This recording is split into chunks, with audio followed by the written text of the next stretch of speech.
Wanted to start my video off with that. Hello. What a pretty waterfall, man. What a pretty forest. This is the kind of forest that I'm used to. Very rainforest style. Lots of lichen. This is more like the Sunshine Coast. So the biggest thing I miss the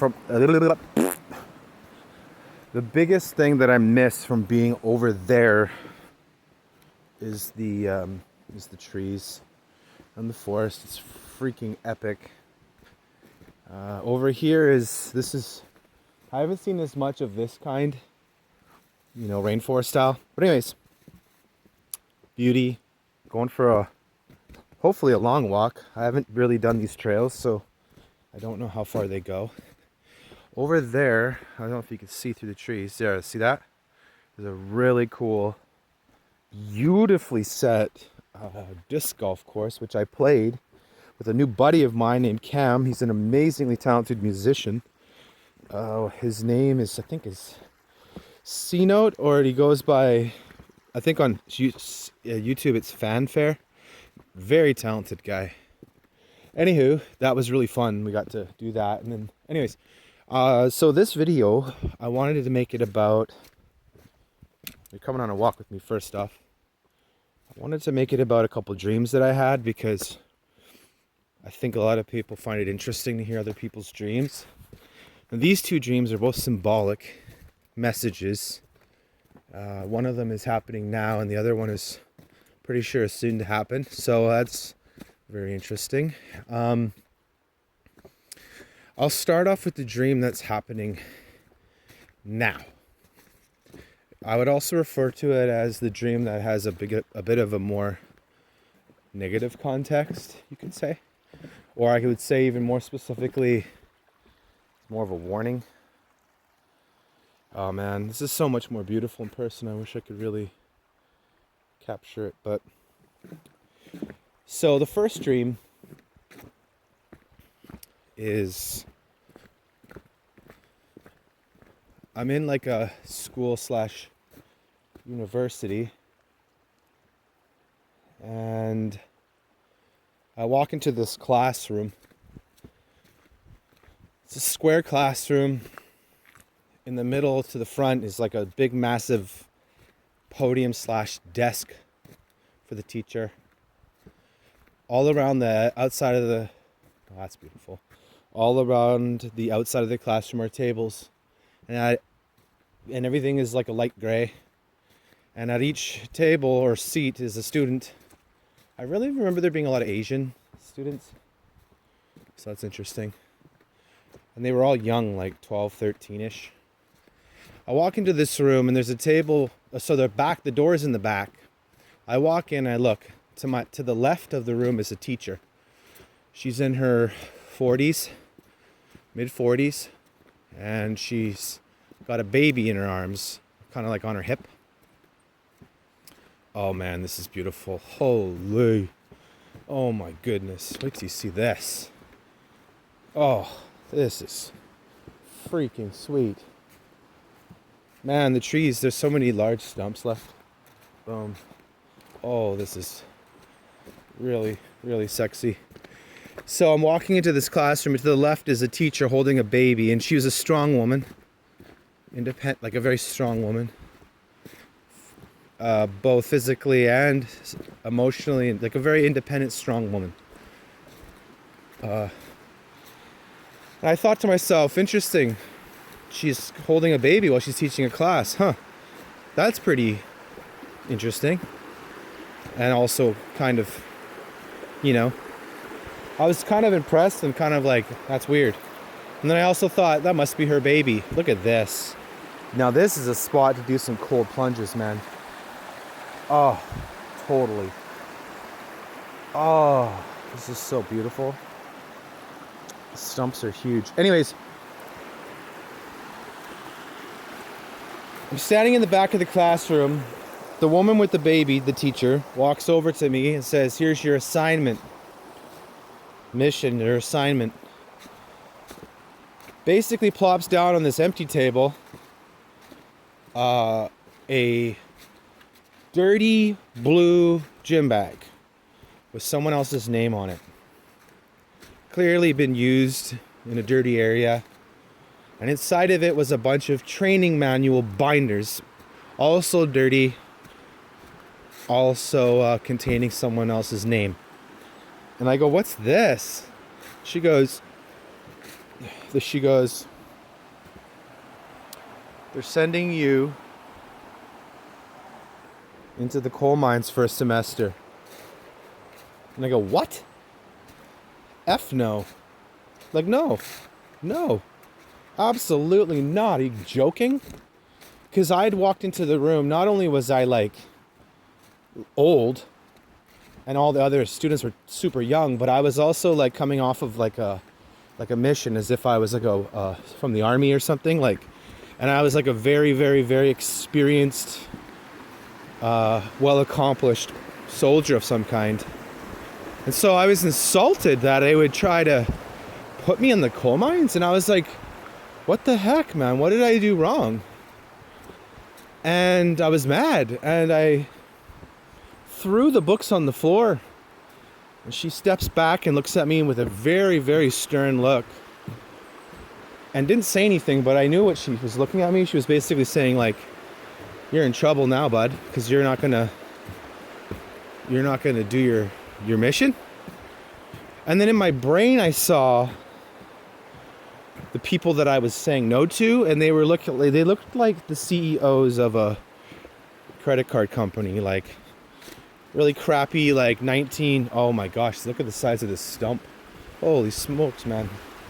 Oh, I was burnt. That is huge in person. They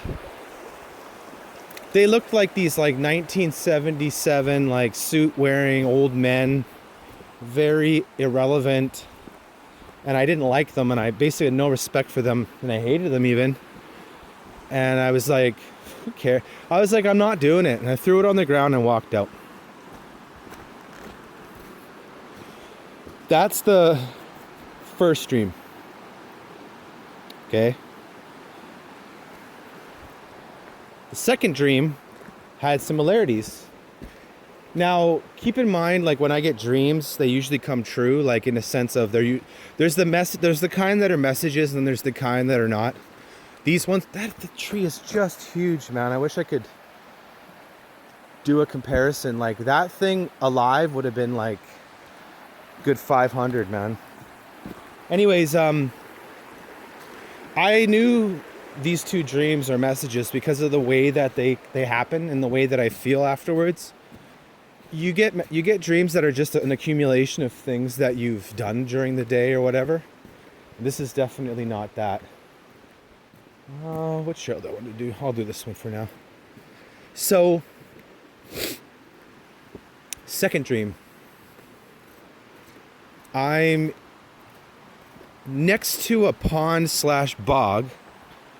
Basically looks like a scene out of Star Wars where Yoda is training Luke Skywalker for the first time. It's very gray, misty. Wow, look at the size of that thing.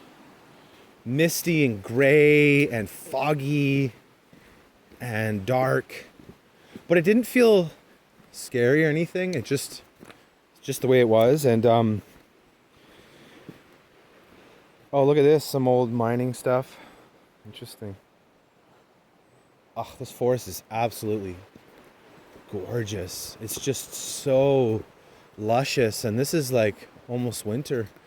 Imagine how beautiful it is in the summer. Like this is primo. Anyways, so this one's harder to explain because of the atmosphere in the dream. So China Creek Trail, let's do that one. So I'm next to a mountain. The mountain's to my left, and to my right is this bog/pond/creek, and going over this creek is a arched little bridge, like a bridge, maybe like, I don't know, 30 feet long in total, arching over the creek part. Oh, this is so pretty.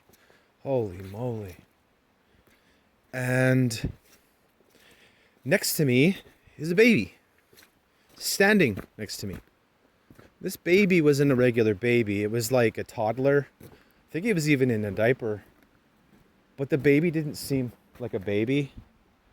The baby was old, like its consciousness was old. So it was a baby, but at the same time it felt like its spirit was old. Oh man, this is pretty. Oh, I can't wait to check this out in the summer. And so me and this baby are standing there next to this mountain, and one of us, I'm pretty sure it was me, touches the mountain. Like I pushed on a rock or something, and it was almost like I pushed a button of some kind, and I freed. When I push this thing, a beast comes out of the rocks. It was a purplish blue dragon looking beast thing. It was female. It was upset. I think the reason it was upset was because it wanted to be released. It was so tired of being trapped inside of wherever it was. It was just pissed off. And so it comes out, stands before us, and we're like, this thing's angry. And we were like, aren't you going to thank us for rescuing you? And so we're kind of like, wow, what an ungrateful beast. And out of nowhere, the beast takes one of its massive claws and starts gouging a hole into the palm of its hand, like gruesome. They're just ripping a huge hole in the palm of its hand. And I'm looking at it like just gouging this hole into its hand. And I'm like, what in the world? Why is it doing that? That is so weird. And I'm like looking at it pretty closely too, like within feet, like it was like right there. And I'm like, and then all of a sudden the thing blasts, like shoots away, goes over top of the bridge and flies directly into what looks like a set of plane wings. Like the Wright brothers, like square with wooden and almost like wood and canvas, like just these square boxes that were like the Wright brothers, like a primitive set of wings. It goes right into them, kind of like hooks itself into them and then flies away. And we watch it go off in the distance. And as we're watching it go off in the distance, we walk to the middle of this bridge and we're looking into the bog, me and this baby, and telling the baby, because those wings were the baby's wings. And the baby had to go somewhere. And that was its way to leave, with those wings. And so we're kind of like, oh crap, the beast just stole the wings. And instantly, as we're standing there on the bridge, looking out into the bog, there's this gorgeous, beautiful, perfect condition fighter jet. It's mine. I say to the baby, don't worry about your wings. If you have to, you can take my jet. Oh, look at this. Do you know you can eat this stuff? It actually tastes like oranges, believe it or not. I'm not even kidding. I said to the baby, you can take my jet. In my heart, I was like, I hope you don't have to, but I knew that it was probably going to take my jet. Because I'm like, oh, that jet's so sweet. It was like having a 1967 Mustang in mint condition or something like that.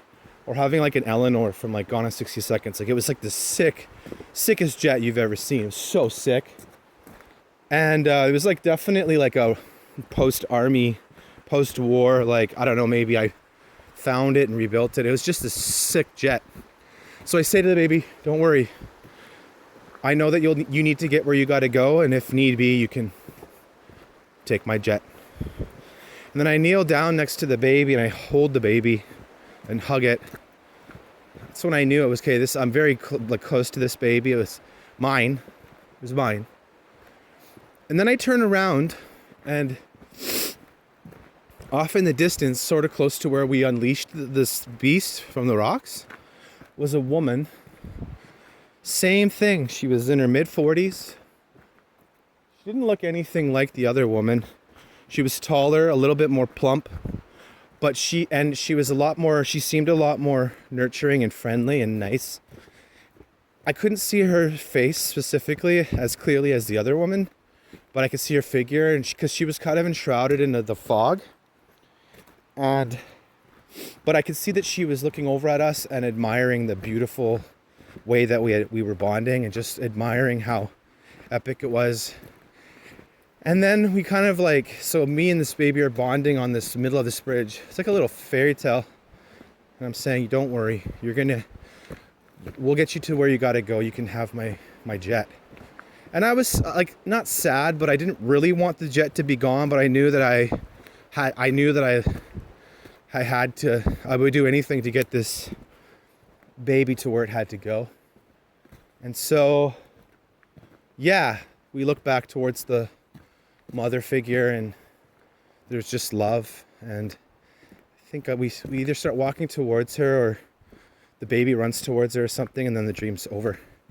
So those are two very, very significant and specific dreams.